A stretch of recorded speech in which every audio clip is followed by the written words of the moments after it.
Hi,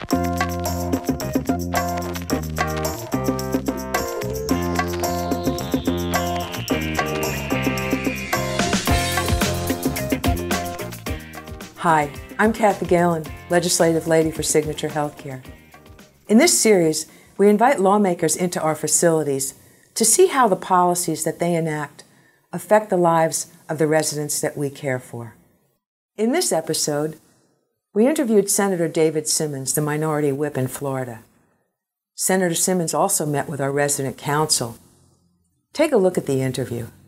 It's critically important that you all contact your senators, contact your representatives, and voice the concerns so that they understand early on before commitments are made with respect to the budget. They need to hear what you have to say and the challenges, the dire consequences of not properly funding long-term care. And then the next thing you need to do is come up and visit the legislators and tell them what's going on. And I strongly recommend that.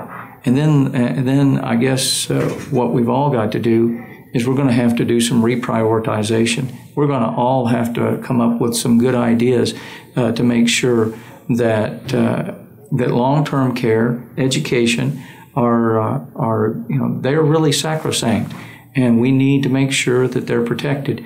And there's certain other places where we're spending money that the answer is we just don't need to be spending it right now for those things. And that's one of the things I'm going to be looking at because I know I've got a commitment to education. I know I've got a commitment to long-term care, and I think we're just going to have to cut in some other places is what it comes down to. Okay. You mentioned tort reform when we were just talking, and we know that billions of dollars every year are consumed on medical malpractice awards, not only in Florida, but even at the federal level. And it's been a tremendous deterrent for a lot of business to come into Florida. 2011 legislative session, tort reform did pass in the House, and of course did not pass in the Senate. Do you think that in 2012, if it is brought up again, that it would be something that would be addressed in the Senate in stronger forces, shall we say, than it was last session? Where do you see tort reform going in Florida right now? Florida has done a lot of tort reform in the last 10 years. We really have. We've done a significant amount of tort reform, and we have made Florida a better place to as an environment for businesses. And so I know this, that we've got to make sure that Florida has a fair judicial system. That's all anybody's entitled to, is a fair judicial system. And as I discussed with you about having been involved in writing the bill in 2001 that provided significant relief for the nursing home industry. I mean, I was the person who sat down and our Senator Negron and I joke about being up at 1 o'clock in the morning writing the legislation itself that ended up coming into the bill and ultimately being passed and being considered to be exceedingly fair to nursing homes and to the residents of nursing homes. That, in fact, everyone's entitled to a fair shake, and that's all they're entitled to, is a fair disposition of the litigation that they may be involved in. I don't want to see a situation where nursing homes are targets.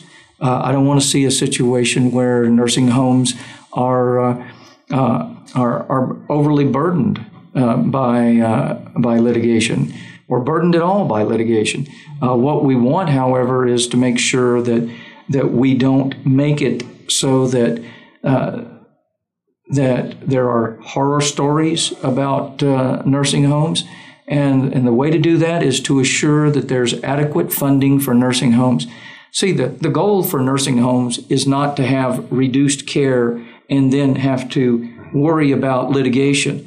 The best way to not worry about litigation is to be adequately funded, providing premier care, quality of care, and then you won't have to worry about people giving horror stories or filing lawsuits, because the key to this is top quality care for the citizens of the state of Florida. No doubt, no doubt. I thought that perhaps Eric might have a question or two that he would like to ask you, being the administrator of our facility here in Winter Park. So, Eric? As we toured, we discussed, the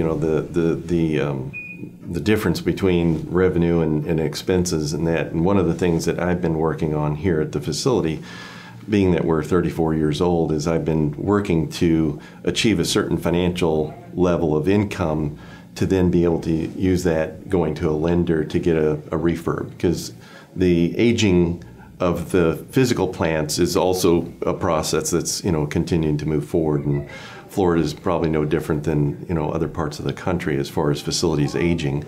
And so that's been the challenge. And as we kind of discussed, as they continue to decrease the, revenue aspect per payer source, it then just basically cuts in. Then you go to a lender. No lender is going to be able to. Sure, I understand, because they're going to look at it and say, how can we afford to take a risk with you if your funding is so very, very, I guess, sparse, so very weak funding. And so I understand the concerns that you're facing. And what it comes back to is the key to this is to make sure that we have adequate funding. I don't want to go ahead and talk about reducing the quality of care, although that's what we had to do this last spring because of lack of funding. But that's not the solution. That is just not the solution. The solution to all of this is to make sure that there is adequate funding so that there will be good quality care for the residents.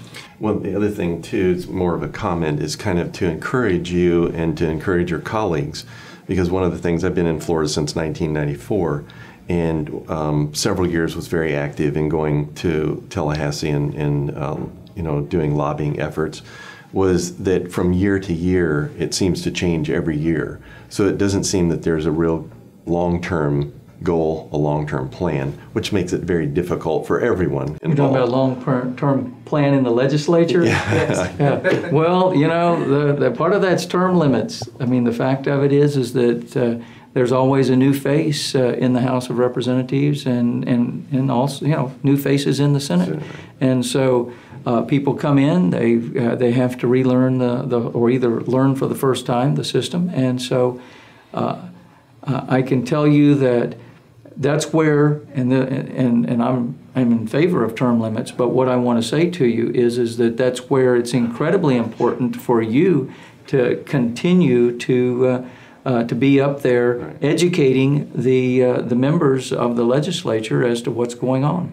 Because if you don't take that time, then it won't get done. Yes. I mean, you're the ones who are responsible for it. And it also helps having someone like yourself who has the knowledge of being in the House of Representatives and then being elected to the Senate, because you've been there and you do have the knowledge from both chambers as to what the processes are and what challenges we are faced with on a regular basis.